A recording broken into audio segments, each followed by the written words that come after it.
ప్రస్తుతం దయాకర్ రెడ్డి గారు ఉన్నారు, బీఆర్ఎస్ పార్టీ సీనియర్ నాయకులు. చెప్పండి అన్న, ఈరోజు బండరాయిపల్లి దగ్గర డంపింగ్ యార్డ్ వస్తుందని చెప్పేసి ఆందోళన చెందుతున్నారు. సో మరి ఎమ్మెల్యే కావచ్చు, తర్వాత ఎంపీ కావచ్చు, ఇద్దరు కూడా కాంగ్రెస్ పార్టీ నేతలే. ఏమంటున్నారు? వాళ్ళ దగ్గర నుంచి వస్తున్న ఆన్సర్.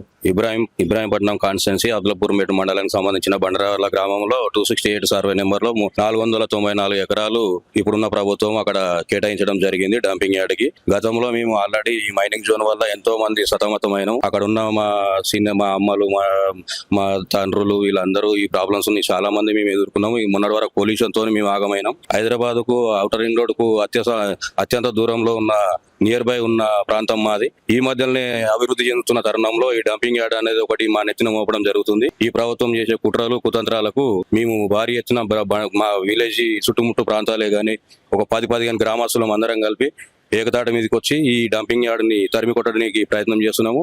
అందరం ప్రాణత్యాగానికైనా దీనికి ఎదుర్కొని ప్రాణత్యాగానికైనా లెక్క చేయకుండా మేము ఈ సమస్యని పోరాటం చేసి వ్యతిరేకించాలనే ఆలోచన విధానంతో మేము ఉన్నాము.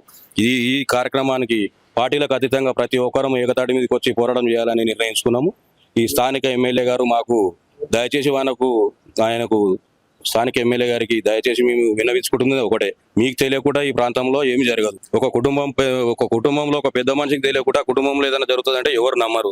ఈ స్థానికంగా మీరు ఎమ్మెల్యే ఉన్నారు కాబట్టి మీకు తెలియకుండా ఏది జరగదు కాబట్టి, హైదరాబాద్ కు కూతవేటు దూరంలో ఉన్న ప్రాంతం కాబట్టి దీనికి అన్యాయం జరగకుండా మీరు చొరవ తీసుకొని, ప్రజలు మిమ్మల్ని ఎన్నుకున్నారు, ప్రజల క్షేమం మీకు ముఖ్యము, ప్రజల యోగక్షేమాలు మీకు అవసరం కాబట్టి దయచేసి మీరు ఈ కార్యక్రమానికి మీరు హాజరయ్యి మేము 29వ తారీఖు నాడు సోమవారం రోజు కలెక్టరేట్ ముట్టడికి మేము అందరు భారీ ఎత్తున జన సమీకరణతో పోయి మా నిరసనలు తెలియజేసుకుంటున్నాము.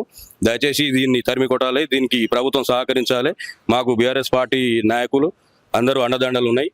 ఆ నాయకుల అండదండలతోనే మేము ఈ సమస్యని పరిష్కరించుకోవాలని చెప్పేసి ముందడుగు వేస్తున్నాం. ప్రజాపాలన ప్రభుత్వం, ప్రజలు మంత్రులను కూడా కలవచ్చు, తమకేమన్నా ఇబ్బందులు ఉంటే కూడా చెప్పచ్చు అని చెప్పేసి అన్నారు కదా. దాదాపుగా అక్కడ సైడ్ ఉత్తమ్ కుమార్ రెడ్డి గారు కావచ్చు, కోమటిరెడ్డి వెంకటరెడ్డి గారు కావచ్చు, ఇంతమంది మంత్రులు ఉన్నారు కదా, ఎవరిని కలిసే ప్రయత్నం చేయాలి. ఆల్రెడీ కలిసాము. ఎంపీ చామల కిరణ్ కుమార్ రెడ్డి గారిని కలిసాము. భువనగిరి ఎమ్మెల్యే కుంభం అనిల్ కుమార్ గారిని కలిసాము. మా స్థానిక ఎమ్మెల్యే మల్లారెడ్డి రంగారెడ్డి గారిని కూడా కలవడం జరిగింది. వాళ్ళు కూడా ఈ హైదరాబాద్ కు దగ్గర ఉన్న ప్రాంతానికి ఇలాంటి అన్యాయం జరగకూడదు అని చెప్పేసి కూడా వాళ్ళు కూడా సానుకూలంగా ఒకసారి స్పందించడం జరిగింది. కానీ వాళ్ళు ఎంత సానుకూలంగా ప్రెస్ ముందర మాట్లాడుతున్నారు, ప్రజల ముందర మాట్లాడుతున్నారు, కానీ తెర వెనకాల ప్రభుత్వం చేస్తున్నది కాబట్టి వాళ్ళ ప్రభుత్వానికి వాళ్ళు అండగా ఉండాలి కాబట్టి ప్రభుత్వాన్ని భారీ ఎత్తున వ్యతిరేకించడానికి వాళ్ళు ముందరికి రావడం లేదు. కాబట్టి మేము ప్రజా సమీకరణతో మ్యాన్ పవర్ తోని దీన్ని ఎదుర్కోవాలని ముందడుగు వేస్తున్నాం.